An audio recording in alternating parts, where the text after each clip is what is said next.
दिया क्या है इसमें, ध्यान दीजिएगा। कह रहा है इसमें कि एक स्वारित्र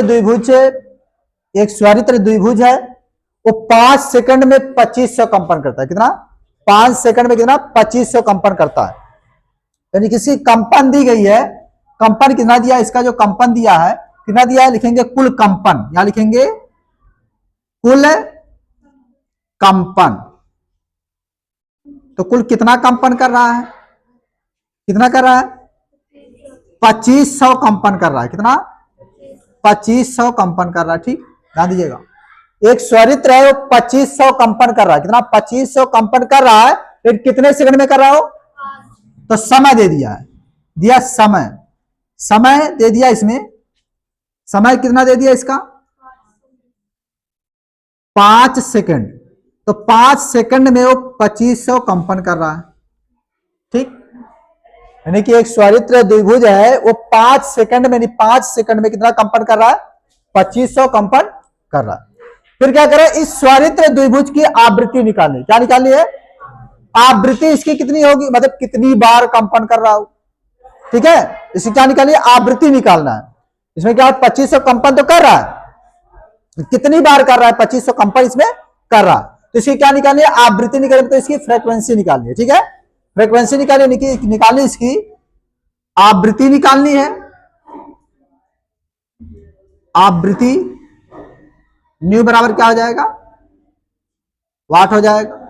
और क्या निकालना है? आवर्तकाल भी निकालना है। आवर्तकाल भी इसका निकालना है, ध्यान दीजिएगा। क्या निकालना है?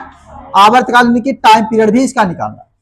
ठीक, तो आवृत्ति बराबर देखिए सूत्र होता है, आपको ध्यान दीजिएगा। आवृत्ति बराबर सूत्र होता है, आवृत्ति बराबर होता है सूत्र, ध्यान दीजिएगा। आवृत्ति बराबर सूत्र होता है इसका कुल कंपन, कुल कंपन बटे समय, कुल कंपन बटे हो जाएगा समय हो जाएगा। ठीक है, कुल कंपन बटे समय। तो आवृत्ति देखते हैं, ध्यान दीजिएगा। आवृत्ति बराबर हो जाएगा, यहां पे आवृत्ति बराबर हो जाएगा, कुल कंपन कितना दे दिया है? कुल कंपन देखिए, याद है ना, कुल कंपन कितना दे दिया है? 2500। तो कुल कंपन की जगह पे हम लिख देंगे 2500, लिखेंगे कितना देंगे? 2500 बटे, अब ध्यान दीजिएगा इसमें समय कितना दे दिया है? समय दे दिया है 5। ठीक, काट देंगे इसको, 5 के ना 5 और 5 बचे क्या हो जाएगा? 25 और 0 लगा देंगे इसमें। तो कितना देखिएगा? आवृत्ति जो इसकी आ गई, ध्यान दीजिएगा, इसकी आवृत्ति जो आ गई, आवृत्ति न्यू बराबर क्या आ गई यहाँ पे? 500 क्या आ गया यहाँ पे? एच जेड आप लिख सकते हैं, हर्टेज भी लिख सकते हैं इसको। ठीक है, 500 क्या आ गया हमारे पास? एच जेड आ गया। ठीक है, या इसको लिख सकते हैं प्रति सेकंड भी लिखते हैं इसको। क्या लिखते हैं? प्रति सेकंड लिख सकते हैं, या इसको क्या लिख सकते हैं? सेकंड इनवर्स भी लिख सकते हैं। ठीक, इसको सेकंड इनवर्स भी लिख सकते हैं। उसके बाद और क्या निकालने के लिए कहा है? इसमें 2 चीजें निकालने के लिए कहा है, इसकी आवृत्ति भी निकालते हैं। तो देखते हैं इसकी आवृत्ति क्या होगी, निकाल लेते हैं। आवृत्ति भी इसकी निकाल लेते हैं। आवृत्ति हो गई, क्या कह रहा है? इसका आवर्तकाल निकालने के लिए कहा है। आवृत्ति तो हो गई इसकी, आवृत्ति इसकी आ गई 500, हर्टेज इसकी आवृत्ति निकल गई। अब क्या करा? आवर्तकाल निकालने के लिए करा। तो ध्यान दीजिएगा, आवर्तकाल बराबर सूत्र होता है, आवर्तकाल बराबर सूत्र होता है, आवर्तकाल, आवर्तकाल बराबर सूत्र होता है, आवर्तकाल टी बराबर क्या होता है? 1 बटे क्या होता है? आवृत्ति, 1 बटे आवृत्ति, ये सूत्र होती है, 1 बटे आवृत्ति होती है। तो टी बराबर हो जाएगा यहाँ पे 1 बटे आवृत्ति कितनी दी गई है? 500। आवृत्ति कितनी दी गई है? यहाँ पे लिखे हैं, आवृत्ति कितनी है? 500। तो आवृत्ति की जगह पे हमने क्या लिख दिया? यहाँ पे 500 होगा। ठीक है, अब ध्यान दीजिए इसमें, अब 500 से हम क्या करेंगे? इसे भाग करते हैं। चलिए 500 से हम क्या करते हैं? 500 से 1 में क्या करते हैं? हम भाग कर देते हैं।